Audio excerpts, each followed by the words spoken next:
కళ్యాణ లక్ష్మి పక్కదారి పట్టిందట. అర్హత లేని వారికి దాదాపు 55,12,00,000 పంపిణీ చేసిరట. అర్హత లేదట వాళ్ళకి, అంటే వాళ్ళ ఇంట్లో పెళ్ళే కాకుండా కళ్యాణ లక్ష్మి చెక్ ఎట్లా పోయిందట. అర్హత లేని వారికి 55 కోట్ల రూపాయలు పంపిణీ చేసిరట. 83,545 మంది అనర్హులకు 135 కోట్ల రేషన్ బియ్యాన్ని పంపిణీ చేసిరట. నిమ్స్లో ఒక సంస్థకు 49 ఎకరాలకు బదులు 511 ఎకరాలు కట్టబెట్టిరట. మలక్పేట్ ఆసుపత్రిలో కొత్త వెంటిలేటర్లు 2 ఏళ్ల పాటు మూలనబడ్డాయట. ప్రైవేటులో 61% పెరిగిన సిజేరియన్లట.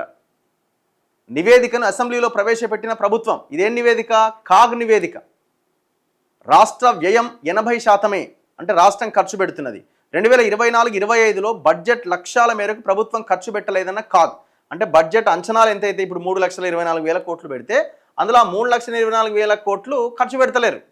ఎందుకంటే ఆదాయం లేదంటున్నారు. చివరికి వచ్చేసరికి ఎంత ఖర్చు పెడుతున్నారు? ప్రవేశపెట్టిన బడ్జెట్లో వేసుకున్న అంచనాల్లో కేవలం 80-85% ఖర్చు పెడుతున్నారు. మిగతాదంతా లోటు.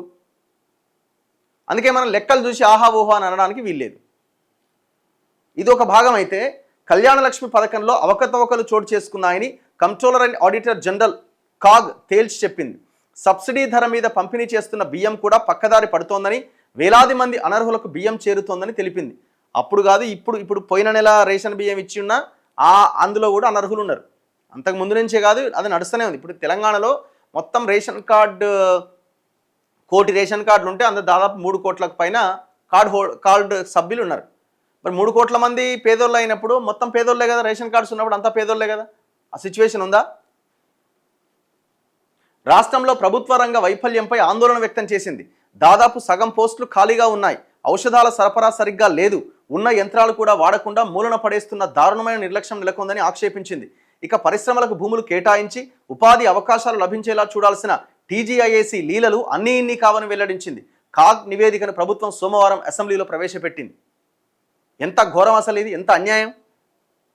రేవంత్ రెడ్డి ఏం భూములే లేవంటుండు. 2.5 ఏళ్ళైంది అధికారంలోకి వచ్చి. ఆ టీజీఐఏసీ కేటాయించిన భూములన్నీ ఎట్లా? ఎవరి భూములు అవి? పరిశ్రమలకు కేటాయించినవి, రైతుల భూములు అవి.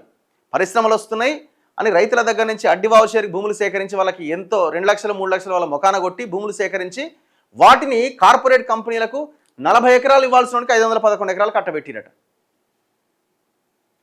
కొన్ని ఏరియాల్లోనైతే టీజీఐఏసీ భూముల్లో రియల్ ఎస్టేట్ వ్యాపారం కూడా నడుస్తున్నది.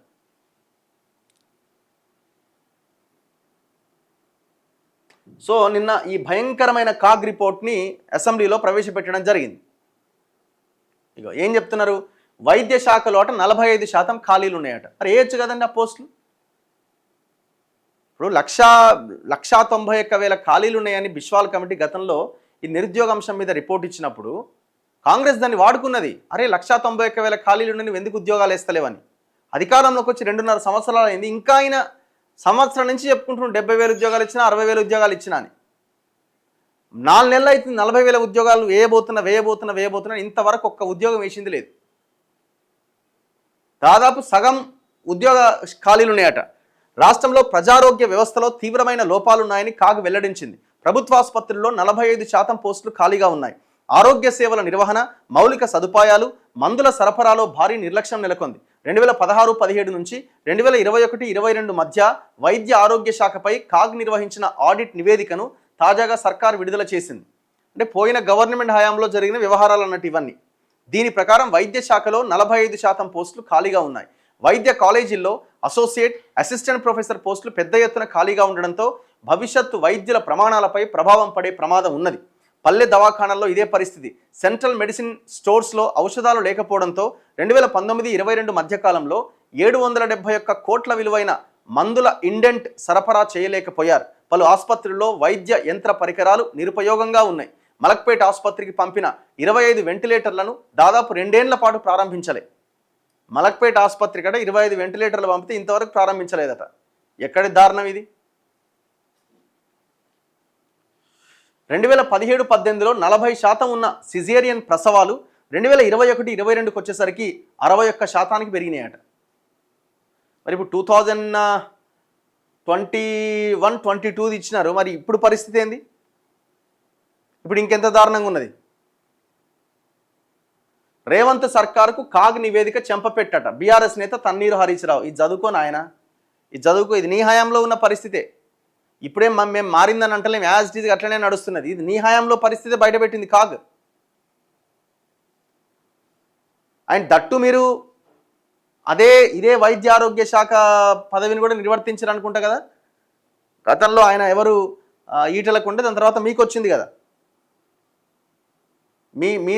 మీరు నిర్వహించిన శాఖ గురించే చెప్తుంది కాగ్.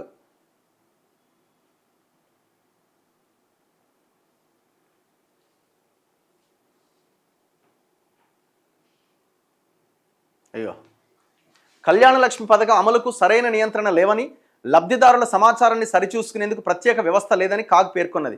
కొన్ని రెవెన్యూ డివిజన్లు, తహసీల్దార్ కార్యాలయాల్లోని 5,522 కేసులు పరిశీలిస్తే 55,12,00,000 కళ్యాణ లక్ష్మి సొమ్ము అనర్హులకు చేరింది.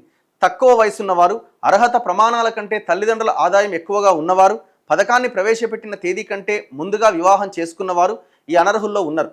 మరోవైపు పేదల కోసం ఉద్దేశించిన సబ్సిడీ బియ్యం పథకం కూడా పక్కదారి పట్టిందని కాగ్ తెలిపింది. 83,545 మంది అనర్హులు, మరణించిన లబ్ధిదారులకు 135 కోట్ల విలువైన సబ్సిడీ బియ్యం పంపిణీ జరిగిందట. ఇక టీజీఐఐసి లీలలు. జహీరాబాద్ జాతీయ పెట్టుబడులు తయారీ ప్రాంతం కోసం తీసుకున్న రుణం నుంచి తెలంగాణ రాష్ట్ర మౌలిక సదుపాయాల అభివృద్ధి సంస్థ టీజీఐఐసి 317 కోట్లు దారి మళ్లించిందని కాగ్ తప్పుపట్టింది. నిమ్స్ అంటే ఇక్కడ జహీరాబాద్ దగ్గర 12,000 ఎకరాల భూసేకరణ చేసారు కదా కేంద్రం రాష్ట్ర ప్రభుత్వం కలిసి, పరిశ్రమలు వస్తాయని. ఇంకా అక్కడ 1000 ఎకరాల భూమి ఇంకా సేకరించనే లేదు. అయితే అక్కడ దాదాపు 317 కోట్లు దారి మళ్లించిందట టీజేఏసి. భూసేకరణ కోసం గృహ నిర్మాణ పట్టణాభివృద్ధి సంస్థ నుంచి, హడ్కో నుంచి టీజీఐఐసి తీసుకున్న 725 కోట్ల అప్పు నుంచి 317 కోట్ల 49 లక్షలను దారి మళ్లించిరట దొంగలు టీజీఐఐసిలో. నిమ్స్లో మార్గదర్శకాలకు వ్యతిరేకంగా 49 ఎకరాలకు బదులు 511 ఎకరాలను ఒక సంస్థ కేటాయించిరట. పర్యవసానంగా టీజీఐఐసి 106 కోట్లు నష్టపోయిందట. మరోవైపు మామిడిపల్లిలోని హార్డ్వేర్ పార్క్లో 20 ఎకరాల భూమిని అప్పటి ధర ఎకరాకు 2,13,00,000కు బదులుగా ఎకరాకు 40 లక్షల చొప్పున కేటాయించడం వల్ల ఆయా సంస్థలకు 34,60,00,000 మేర టీజీఐఐసి అనుచిత లబ్ధిని చేకూర్చింది. ఎలక్ట్రానిక్ వ్యవస్థ రూపకల్పన, తయారీ పార్కులో 39 సంస్థలకు 165 ఎకరాలు కేటాయించడం ద్వారా 208 కోట్ల అనుచిత లబ్ధిని చేకూర్చినట్లయింది. గచ్చిబౌలిలో ఒక మొబైల్ కంపెనీకి ఎకరా భూమిని అప్పటి రేటు 14 కోట్లకు బదులుగా 10 కోట్లకు ధారాదత్తం చేసింది. అక్కడే మరో మొబైల్ కంపెనీకి అదే రేటు 10 కోట్లతో 2 ఎకరాల 68 గుంటల భూమిని కేటాయించింది.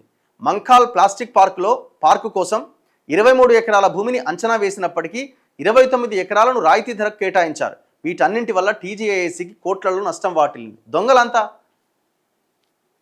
మరి వీళ్ళు ఏమైనా వెనక్కి తీసుకుంటారంటే వీళ్ళు కూడా ఏం వెనక్కి తీసుకోరు.